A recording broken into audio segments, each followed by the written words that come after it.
ভারতে এত হিন্দু কিন্তু তারপরও ওইখানে একটা প্রোপাগান্ডা চলে, হিন্দু খাত্রে মেহে, মানে হিন্দু বিপদে আছে। অ্যান্ড রিসেন্টলি আমি বাংলাদেশে এই জিনিসটা দেখতে পারতাছি, এই দেশে এত মুসলমান তারপরে এখন এসে শুনতে হয় আমার মুসলমান বিপদে আছে ইসকন থেকে, হিন্দু থেকে। I mean what the hell, brain কই মানুষের? আমি একটু স্রোতের বিপরীতে কথা বলবো, এই জন্য আমার উপরে আপনাদের রাগ লাগতে পারে, বাট আমিও মুসলমান এবং আল্লাহ আমারে এই যে যে জিনিসটা দিছে এটা ইউজ করার জন্য দিছে। এই জন্যই মানুষ সৃষ্টির সেরা জীব। এটা যদি আমি একটু ব্যবহার করি, তো আমার ভুল হইলে বলবেন, আমার ভুল হইতে পারে, কারণ সবার চিন্তা ভাবনা যে সঠিক হবে তা না। তাহলে সবাই মনে করেন বিজ্ঞানী আইনস্টাইন হয়ে যাইতো আর কি। সো আমার চিন্তাধারা বা আমার যে ব্রেন হয়তো সঠিকভাবে কাজ করতেছে না, বাট আমি যেইভাবে চিন্তা করছি আমি আশা করব যে যাদের কাছে খারাপ লাগবে তারাও ঠিক আমারে এইভাবে বুঝাই দিবেন যেভাবে আমারে আপনার ভুল প্রমাণ মনে, মানে ভুল মনে হয়েছে আর কি। আচ্ছা, কিছুদিন আগে আমরা দেখছিলাম যে হিন্দু মুসলমান গ্যাঞ্জাম লাগানোর একটা চেষ্টা চলতেছে বাংলাদেশে, আমরা এটা খুব ভালো করে জানি। আর এটা আজকের না, অনেক আগে থেকেই একটা গোষ্ঠী আছে। আমি একটা গোষ্ঠী বলতে যে একতরফা বুঝাইতেছি তা না, আপনি হয়তো জানেন না, হিন্দুদের মধ্যেও কিছু আছে যারা চায় যে হিন্দু মুসলমান গ্যাঞ্জাম লাগুক, এবং মুসলমানদের মধ্যেও কিছু আছে যারা চায় যে হিন্দু মুসলমান গ্যাঞ্জাম লাগুক। এখন আপনি বিলিভ না করলে আমি প্রত্যেকটা জিনিসের প্রমাণ দিতে পারি, এবং যদি আমার এইটা খুব খারাপ মনে হয় আপনার, আমি প্রত্যেকটা জিনিসের প্রমাণ নিয়ে আরও একটা ভিডিও বানাবো, প্যারা নাই। বাট যদি আপনি খেয়াল করেন তাহলে আপনি নিজেই এই জিনিসটা বুঝতে পারবেন যে গুজব তো ভাই দুই জায়গাতেই ছড়াইতেছে। মানে এমন না যে শুধু হিন্দুরাই গুজব ছড়াইতেছে, গুজব ছড়ানোতে আমরা মুসলমানরাও কোনো জায়গায় কম নাই। কোনো একটা জিনিস এতটুকু হইলে আমরা সেটারে এত বড় বানাইতেছি, এইটা নতুন কিছু না। গুজবের বিষয়ে আপনার খুব ভালো আইডিয়া আছে। এখন আমি যেই কথা বলতেছিলাম, আমি কিন্তু স্রোতের বিপরীতে কথা বলতেছি, অফেন্স হয়ে লাভ নাই, আমি আগের থেকেই বলে নিছি। সো আপনার যদি লজিক্যাল কোনো ব্যাখ্যা থাকে এটা আমার দিতে পারেন। সো কিছুদিন আগে থেকেই একটা যে চলতেছিল যে হিন্দু মুসলমান গ্যাঞ্জাম, আসলে প্রত্যেকটা জিনিস হচ্ছে এই যে ধর্মের ব্যাপারে আমরা এমনভাবে বিশ্বাস করে নেই যে আমরা আসলে আগে পিছে কোনো কিছু চিন্তা করি না। ধর্মের বিষয়ে আসলে আমরা অনেক সেনসিটিভ প্রত্যেকেই, আমি নট অনলি হিন্দু বা মুসলমান বলতেছি, আমরা প্রত্যেকের ধর্মে, মানে ধর্ম নিয়ে অনেকটা সেনসিটিভ। যখন ধর্মের ব্যাপারে কেউ কিছু বলে, খারাপ বললে সেটা আমরা মানতে পারি না। আই মিন একটা মুসলমান হিসেবে আমার ধর্ম নিয়ে কেউ কিছু বললে, বাজে মন্তব্য করলে, এইটা যতটা আমার আঘাত করে ঠিক ততটাই আঘাত করে যখন একটা হিন্দুরে আমরা তার ধর্ম নিয়ে আঘাত করি। সো জিনিসটা দুইজনের ক্ষেত্রেই কিন্তু সেমভাবে ওয়ার্ক করে। বাট আমরা যেটা চাই যে আমরা কারো ধর্মে আঘাত করব না, এটাই তো এটাই তো সাম্প্রদায়িকতা, তাই না? এখন আপনি বিলিভ করেন আর না করেন, যেটা বললাম যে মুসলমানের মধ্যেও কিছু আছে যারা হিন্দু ধর্মে আঘাত করে, এবং হিন্দু ধর্মেও অনেক আছে যারা মুসলমান ধর্মে আঘাত করে। সো এই জিনিসটা কমন একটা জিনিস দুই জায়গার থেকেই। এবং যেরকমটা আমি বললাম যে যেরকমটা খারাপ দুই দলে আছে, এরকম কিন্তু ভালো দুই দলেই আছে। সো এখন রিসেন্ট যেটা নিয়ে আমি কথা বলতেছি সেটা বোঝার চেষ্টা করবেন, কারণ আমি রিসেন্ট টপিক নিয়ে কথা বলবো, আমি এগুলো ব্যাখ্যা দিতে আসি নাই। রিসেন্ট টপিক যেটা হয়েছে যে ইসকনের কর্মকাণ্ড নিয়ে, লাস্টের যে কর্মকাণ্ডটা নিয়ে একজন মৌলানারে কিডন্যাপ করা হয়েছে। বাট তার আগে আমি বলে নেই যে ইসকন যে অনেক ভালো সেইটা আমি কখনোই বলতেছি না, কারণ ইসকনের এর আগেও অনেক খারাপ কাজের আমরা পাইছি। লাইক একজনকে যে কোপায় হত্যা করা হয়েছে সেটা সবাই জানে, ওরা ইসকনের যে সদস্য আছে তারাই করছে। সো এইখানে ইসকনরে ভালো বলার কোনো অপশন নাই, আমি বলতেছি না যে ইসকন অনেক ভালো। বাট রিসেন্ট যেটা হয়েছে আমার, আই ডোন্ট নো, আমার কেন জানি এখানে একটু অন্যরকম ঝামেলা মনে হইতেছে। লাইক আপনি যদি চিন্তা করেন যে যেটা চাচ্ছিল একদল বা কিছু লোক, যে হিন্দু মুসলমান গ্যাঞ্জাম হোক, এই জিনিসটা কিন্তু খুব সুন্দরভাবে সফল হয়েছে। এবং আপনি 2 দিন আগেও যেটা বলতেছিলেন যে আমরা সাম্প্রদায়িক, আমরা একসাথে মিলেমিশে থাকতে চাই, আজকে আপনিও বলতেছেন যে চুদি সাম্প্রদায়িকতা, আজকে ইসকনের খবর আছে এই টাইপের আর কি। তো আমাদের মনের ভিতরে কিন্তু একটা ক্ষোভ অলরেডি সবারই তৈরি হয়েছে।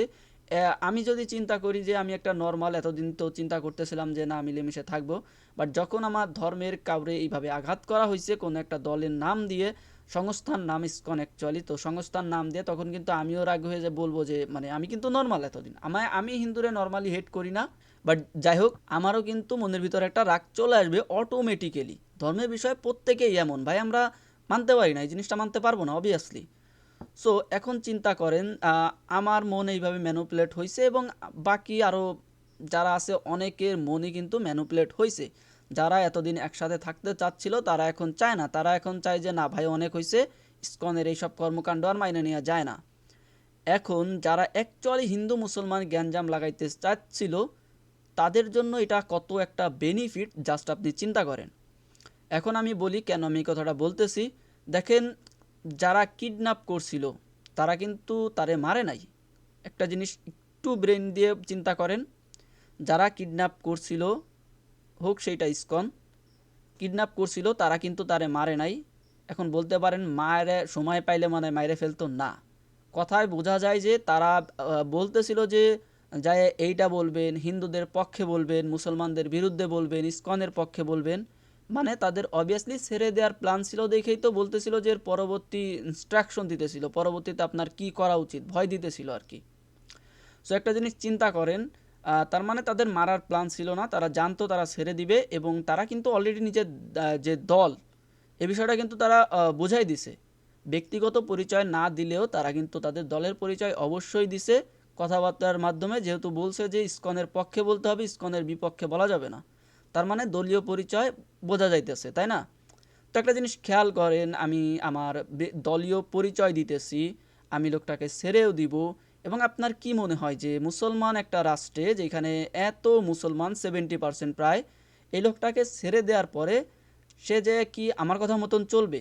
আই মিন, এটা আমিও বুঝি, আপনার যদি ব্রেইন থাকে আপনিও বুঝবেন যে না, বিশেষ করে আমরা ধর্মের জন্য জীবন পর্যন্ত দিতে পারি, আমাদের এই অবস্থা।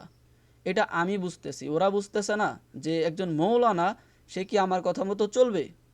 অবশ্যই না। তারা ভালো করেই জানতো যে ছেড়ে দেওয়ার পরে সে আমাদের বিপক্ষেই বলবে, যে কারা আমারে কিডন্যাপ করছিল এটা সে বলবে, এটা সে বলে দিবে, এটা 100% জানা। আমি বুঝতেছি, আপনি বুঝতেছেন, ওরা বুঝে নাই। আই মিন তারে তো ছাড়াই আনার পরে সে বলেই দিছে। এটা তারাও কি, ওরাও যারা কিডন্যাপ করছে ওরাও কিন্তু জানতো যে এ আমার কথা শুনবে না, এরে ছেড়ে দেওয়ার পরে এরা বলবে এ কিন্তু বলে দিবে যে ইসকন আমারে কিডন্যাপ করছিল। এরা কিন্তু জানে ইচ্ছা করেই, মানে আপনি জাস্ট প্ল্যানটা চিন্তা করেন। আমি বলতেছি না এটাই হয়েছে 100%, বাট ফর মি এটা 80% সম্ভাবনা আছে। যারা ইচ্ছা করে হিন্দু মুসলমান গ্যাঞ্জামটা করতে চায়, লাইক আমি ইচ্ছা করে ইসকন পরিচয় দিতেছি যাতে এই মৌলানা গিয়ে ইসকনের বিপক্ষে বলে। এখন দেখেন মৌলানাও কিন্তু নিজে জানে না যে সে আসলে আসল ইসকন ধরছে তারে নাকি অন্য কেউ, জাস্ট স্বার্থ হাসিলের জন্য কোনো একটা গোষ্ঠী। এই গোষ্ঠী মুসলমানও হইতে পারে, হিন্দুও হইতে পারে, কারণ আমি যেমনটা বলছি দুই দলেই এমন লোক আছে যারা গ্যাঞ্জাম বাঁধাইতে চায়। সো এখন সেও কিন্তু যে মিথ্যা বলতেছে সেইটা না, তারে বলা হয়েছে যে আমরা ইসকন, সে সেটাই বলতেছে। বাট এটা একটা প্ল্যান হইতে পারে, লাইক ধরেন আমার গ্যাঞ্জাম বাঁধানোর চিন্তা আছে। সো আমি যে কিডন্যাপ করে আমি আমার পরিচয় দিলাম, দেখ আমি কিন্তু ইসকন, এরপর থেকে তুই ইসকনের পক্ষে বলবি, নাহলে খবর আছে। আমি জানি যে ওরে আমি যখন ছেড়ে দিব ও যায় ঠিকই এই জিনিসটা বলে দিবে। আর এই জিনিসটা বললে কি হবে দেখেন, আমি যে ইসকন পরিচয় দিছি, আমি তো আমার ব্যক্তিগত পরিচয় দিইনি, ইসকনের বিপক্ষে সবাই চলে যাবে। এবং এটা খুব ভালো করে একটা জানা জিনিস এবং প্রত্যেকের বোঝা উচিত যে বাংলাদেশে যেখানে 70%-এর উপরে মুসলমান, সেইখানে মানে হিন্দুদের একটা সংস্থার ভয়ে যে একটা মৌলানা মিথ্যা বলবে এটা কখনোই পসিবল না। তার মানে আমি কি ইচ্ছা করে এই গ্যাঞ্জামটা বাঁধানোর জন্য এই কাজটা করছি? আমি নিজের ব্রেন দিয়ে একটু চিন্তা করেন না ভাই। এবং দেখেন ওদের যে প্ল্যান, এই প্ল্যানটা কিন্তু 100% সাকসেস। আজকে প্রায় 99% মুসলমান ইসকনের বিপক্ষে নেমে গেছে। এবং আপনি যখন হিন্দুদের এরকম একটা বড় সংস্থার বিরুদ্ধে নামছেন, তখন যেসব হিন্দুরা নর্মাল ছিল, যারা যেসব হিন্দুরাও বলতেছিল যে আমরা হ্যাঁ ঠিক আছে মিলেমিশে থাকতে চাই, ওরা মুসলমানদের বিপক্ষে ছিল না। আজকে যখন ওদের এত বড় একটা সংস্থা নিয়ে আমরা কথা বলতেছি, তখন কিন্তু অবভিয়াসলি ওরাও আমাদের বিপক্ষে চলে গেছে। এবং ভাই আপনি যেমন জানেন যে কোনো একটা দল বা কোনো একটা সংস্থা 100% ভালো হইতে পারে না। কারণ আমি যদি চিন্তা করি যে আমার একটা দল আছে, আমার দলে লাখ লাখ লোক আছে, আমি ব্যক্তিগতভাবে কাউরে তো কিছু করতে পারবো না, আমি ব্যক্তিগতভাবে কাউরে পরিবর্তন বা নজরে রাখতে পারবো না। সো আমার দলের দুইজন খারাপ হইতেই পারে। এই যে রাজনৈতিক দলগুলো দেখেন, প্রত্যেক কর্মীরে কি তারা ঠিক করতে পারে? কিছু কর্মী আছে ভালো, তারা ভালো কাজ করে, কিছু কর্মী আছে চাঁদাবাজি করে। এটা ইচ্ছা করলেও কন্ট্রোল করা যায় না, কারণ এটা অনেক বড় একটা জিনিস ভাই, ইচ্ছা করে আমি কন্ট্রোল করতে পারবো না। এখন দেখা গেছে আমার দলেরই 10 জন মিলে প্ল্যান করছে যে শালার এইরকম একটা কাজ করবো আজকে। এটা কিন্তু উপর থেকে যে বলা হয়েছে এরকম কিছু না, আমরা নিজেরা নিজেরাই। আবার যে এই যে হেড রেটটা এটা বাড়ছে কেমন আপনার কি মনে হয়? লাইক আমি যদি চিন্তা করি যে আমার ধর্মে যখন আপনি বিপক্ষে বলবেন তখন আমি রাগ হয়ে আমি উগ্রবাদী হয়ে যাইতেছি, ঠিক আমি যখন উগ্রবাদী হয়ে আপনার ধর্মের বিপক্ষে বলতেছি আপনার দলেরও কয়েকজন আছে যারা এতদিন ভালো ছিল তারাও উগ্রবাদী হয়ে যাইতেছে বিকজ আমি তাদের ধর্মের বিরুদ্ধে বলছি। এবং এই জিনিসটা সেম ভারতের ক্ষেত্রে। তো বাংলাদেশ আর ভারত আমি দুইটার মধ্যে আপাতত কোনো তফাৎ দেখতে পারতাছি না। অ্যান্ড আমার মনে হয় এইটা আপনাদের বোঝা উচিত যে প্ল্যানগুলো কিভাবে চলে। আপনি যদি চিন্তা করে দেখেন যে কোনো গোষ্ঠী যদি চায় যে হিন্দু মুসলমান গ্যাঞ্জাম বাঁধাবো, এই যে যে ইসকন আর এই যে যে কিডন্যাপিংয়ের বিষয়টা এটা 100% তারা সাকসেস।